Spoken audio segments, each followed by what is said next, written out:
Bismillahirrahmanirrahim. Assalamualaikum warahmatullahi wabarakatuh. Salam sejahtera bagi kita semuanya, seraya memanjatkan puji syukur kehadirat Allah Subhanahu wa taala serta salawat salam atas Nabi Muhammad SAW. Semoga kita senantiasa mendapatkan keberkahan, mendapatkan keselamatan, kesehatan, serta mendapatkan keberkahan menjelang bulan Ramadan hari ini. Baiklah, pada kesempatan hari ini kita akan mengkaji tentang perhitungan waktu sholat asar. Di mana dalam perhitungan waktu sholat asar ini nanti masih ada kaitannya dengan waktu sebelumnya, yaitu penentuan waktu zuhur. Oleh karena itu, yang paling utama di sini nanti kita harus memahami terlebih dahulu apa itu bayang-bayang asar. Kemudian setelah kita mengetahui apa itu bayang-bayang asar, maka kita akan tahu apa yang akan kita hitung dan apa yang akan kita kaji. Baiklah, mengawali kegiatan pembelajaran ini, mari bersama-sama mulai dengan bacaan basmalah. Bismillahirrahmanirrahim. Seperti biasa, nanti untuk absensi akan dilakukan di akhir sesi perkuliahan.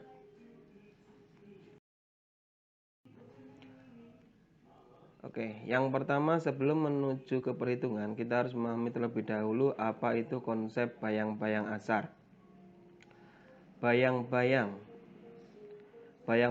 adalah sebuah fenomena alam yang muncul dari ruang yang tidak terkena sinar matahari karena terlindung oleh sesuatu dan bersifat gelap. Kita sudah terbiasa dengan mengamati lingkungan kita, mengamati benda-benda di sekitar kita, kita bisa mengetahui apa itu bayang-bayang. Misalkan kita menancapkan sebuah tongkat, kemudian ada sinar matahari yang memancarkan sinarnya pada tongkat tersebut, maka di belakang tongkat tersebut akan memiliki dua, yang terkena sinar matahari dan yang tidak terkena sinar matahari, atau sisi gelap dan sisi terangnya. Nah, dari benda tersebut, melalui sisi gelapnya dia akan memunculkan yang namanya bayangan. Dalam keseharian kita akan bertemu dengan bayangan terkait dengan di mana posisi matahari berada. Ketika matahari terbit, bayang-bayang akan pada posisi terpanjangnya, tapi letaknya di sebelah barat. Kemudian setelah matahari itu bergerak menuju ke titik kulminasi, maka pada saat itu bayangan akan pada posisi terpendeknya.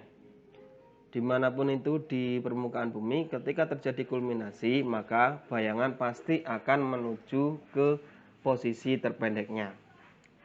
Dan pada posisi terpanjang akan terjadi pada saat terbenam matahari, di mana kita akan melihat posisi bayang-bayang itu berada di sebelah timur.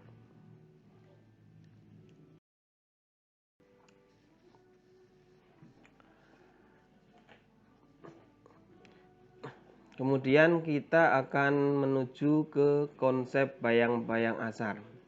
Yang dikatakan dengan bayang-bayang asar yaitu sebuah fenomena panjangnya suatu bayangan benda yang dijadikan sebagai acuan penentuan dalam penetapan awal waktu asar. Panjang ataupun pendeknya suatu bayangan ditentukan oleh posisi matahari dan lokasi tempat.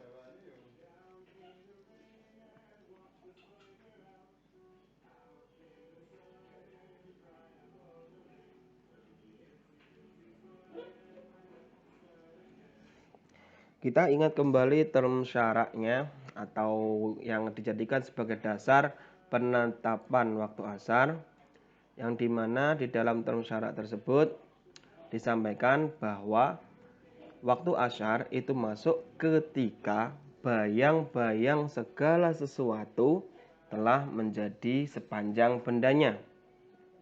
Nah, ketika kita melihat term yang seperti itu, kita akan mengacu kepada waktu istiwa atau yang kita kenal kemarin dengan sebutan WKM atau waktu kulminasi matahari. Ketika peristiwa waktu kulminasi matahari itu akan ditemukan sebuah 3 keadaan.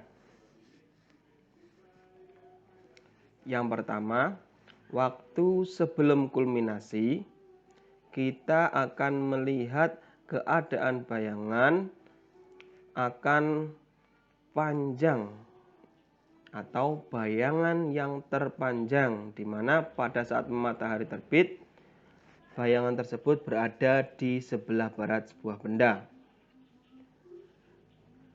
Dan pergerakan matahari menuju ke titik kulminasi tersebut itu juga akan menggerakkan bayangan bergerak terus memendek sampai waktu kulminasi matahari. Pergerakannya dari panjang menuju ke pendek. Yang kedua, saat peristiwa kulminasi atau istiwa. Nah, pada saat peristiwa kulminasi atau istiwa ini, bayangan harusnya pada posisi terpendeknya. Akan tetapi, tidak semua tempat akan mengalami fenomena yang sama, khususnya terkait dengan bayangan ini. Ada kawasan tanpa bayang-bayang, yaitu pada tempat ketika matahari benar-benar tepat di atas kepala. Maka itu tidak akan ditemukan bayang-bayang. Yang kedua, kawasan yang memiliki bayang-bayang, di mana keadaan yang terjadi pada saat istiwa ini semakin jauh posisi suatu tempat dari matahari, maka semakin panjang pula bayang-bayang istiwanya. Baik itu semakin ke utara atau ke selatan, maka bayang-bayang istiwa bisa lebih panjang dari bendanya. Sedangkan yang ketiga, yaitu setelah kulminasi, artinya posisi matahari sudah bergerak ke arah barat.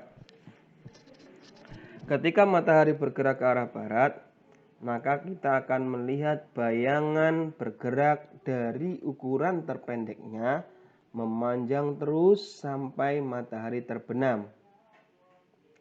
Panjang yang paling maksimal yaitu terjadi pada saat matahari terbenam. Oke, dari 3 keadaan ini fokus kita, karena kita akan melihat panjang bayangan yang seperti apakah yang akan kita jadikan sebagai patokan penentuan waktu asyar. Maka karena setiap daerah, setiap tempat itu memiliki kondisi yang berbeda-beda, yang menjadi acuan adalah saat kulminasi.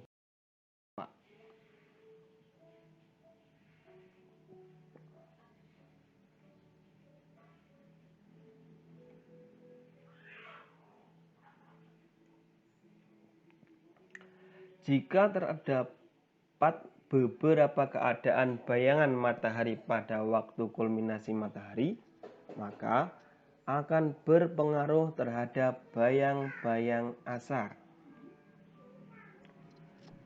Fenomena bayang-bayang pada saat istiwa dapat diuraikan sebagai berikut. Yang pertama, ketika bayang-bayang istiwa sama dengan 0, artinya pada saat istiwa tidak terdapat bayang-bayang yang tadi terjadi pada daerah yang ketika matahari tepat di atas kepala. Ketika waktu kulminasi yang terjadi adalah seperti itu, maka waktu asar adalah selisih bayang terpanjang dengan istiwa. Maksudnya seperti ini. Misalnya kita punya tongkat panjangnya 80 cm. Pada saat kulminasi, maka panjang bayang-bayang adalah 0. Berarti waktu asar akan ditentukan ketika panjang bayang-bayang nanti sudah sepanjang 80 cm. Oke.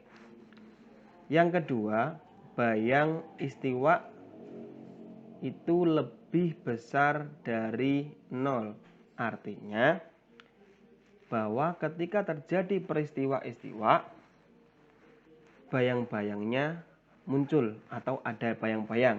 Misalkan pada waktu istiwa panjang bayang-bayang adalah 30 cm. Maka ketika waktu asar berarti karena panjang tongkat 80 cm, maka waktu asarnya itu nanti selisihnya akan semakin mengecil. 80 kurangi 30 jadi 50 cm. Artinya durasi waktu duhur menuju asar itu hanya selisih 50 cm panjang bayangan tersebut. Posisi yang ketiga yaitu pas bayang-bayang istiwa kok panjang benda sama dengan panjang benda sama dengan panjang bayangannya. Tongkatnya panjangnya 80 cm, bayangannya panjangnya juga 80 cm. Secara otomatis di sini ketika tadi term syaratnya mengatakan bahwa waktu asar masuk ketika bayang-bayang suatu benda sudah sepanjang bendanya, otomatis pas istiwa panjang bayang-bayang sudah sama dengan panjang bendanya, berarti waktu asar sama dengan waktu istiwa. Kapan waktu duhurnya? Yang keempat, bayang-bayang istiwa kadang lebih panjang dari bendanya. Artinya pas ketika peristiwa istiwa atau saat kulminasi matahari, ternyata ada wilayah yang pas istiwa itu memiliki bayang-bayang yang lebih panjang dari bendanya. Berarti yang tadinya kita punya tongkat sepanjang 80 cm, panjang-panjang bayangan yang ditimbulkan itu 100 cm. Berarti secara otomatis dia tidak akan pernah bertemu awal asar. Karena awal asar ditentukan bahwa bayang-bayang asar itu sepanjang bendanya. Maka dari itu di sini ketika kita akan menggunakan term tersebut, kondisi bayang-bayang pada waktu istiwa ini harus dikecualikan, sehingga redaksinya akan berubah bahwa awal waktu asar yaitu apabila bayang-bayang benda yang telah ada pada saat istiwa sudah bertambah dengan sepanjang bendanya. Artinya ketika pas istiwa itu kok dia sudah punya panjang bayangan 100 cm, sedangkan tongkatnya 80 cm, berarti ketika panjang bayang-bayangnya itu sudah mencapai 100 cm bayang istiwa, ditambah bayang-bayang panjang benda 80 cm, maka saat itulah masuk waktu asar. Untuk simulasinya bisa dilihat pada slide berikut.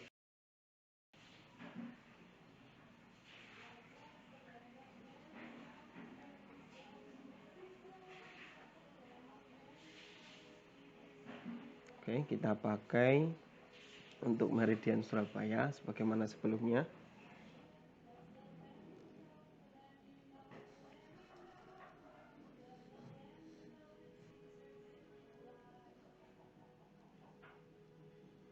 Oke, di sini kita memiliki tongkat yang panjangnya 60 cm. Kemudian matahari beredar.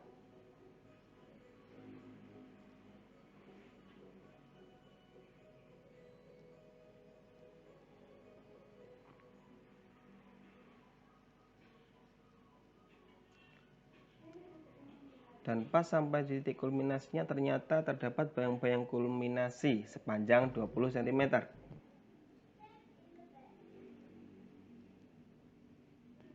Kemudian matahari bergerak terus ke arah barat.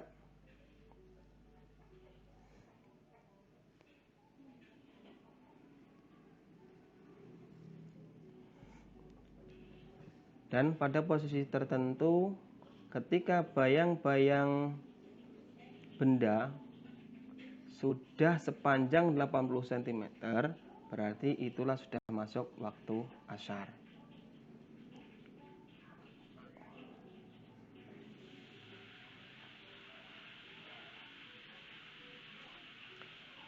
Nah, ketika kita lihat dari gambar ini, berarti dalam penentuan waktu asar itu kita harus mengamati berapa panjang bayangannya dan di manakah posisi mataharinya. Panjang bayangan ini nanti untuk menghitung dan menentukan posisi matahari, atau dalam arti pada saat tinggi matahari seberapakah kita akan mendapatkan bayang-bayang sepanjang 80 cm ini. Nah, untuk menentukan tinggi matahari ini digunakanlah rumus kotan HA, tinggi matahari asar, sama dengan tan ZM plus 1, di mana ZM itu menunjukkan zenit matahari atau yang nanti akan menentukan panjang bayangan, yaitu diperoleh dengan cara lintang tepat dikurangi deklinasi, kemudian dimutlakkan. Maksudnya dimutlakkan yaitu ketika nanti diperoleh hasilnya negatif, maka negatifnya hilang. Baik negatif atau positif, nanti hasilnya dihitungnya positif. Mengapa? Karena ZM ini akan menunjukkan panjang, yaitu panjang bayangan yang dimaksudkan tadi. Ketika untuk menunjukkan panjang, berarti tidak ada nilai panjang yang negatif. Oke. Setelah tinggi matahari itu, maka barulah kita akan bisa menentukan namanya sudut waktu. Nah, ketika sudut waktu sudah diperoleh, barulah nanti sudut waktu ini bisa ditransformasikan ke dalam bentuk waktu. Nah, di awal asar, lingkaran deklinasi matahari membuat sudut dengan lingkaran meridian yang dinamakan dengan sudut waktu asar. Simulasinya sebagai berikut. Ini matahari. Matahari bergerak. Posisi ini menunjukkan zuhur, zawal. Kemudian bergerak menempati posisi tertentu. Nah, dari titik meridian menuju ke posisi tertentu inilah dia akhirnya membentuk sebuah sudut. Sudut ini yang dinamakan dengan sudut waktu matahari. Nilai T asar atau nilai sudut waktu asar ketika dia dibagi 15, maka hasilnya adalah jam T atau menjadi bentuk waktu, yakni waktu yang membentang antara waktu kulminasi matahari dan awal asar. Nilai T ini diperoleh dengan memasukkan rumus cos T sama dengan min tan pi kali tan D plus sin H per cos pi per cos D.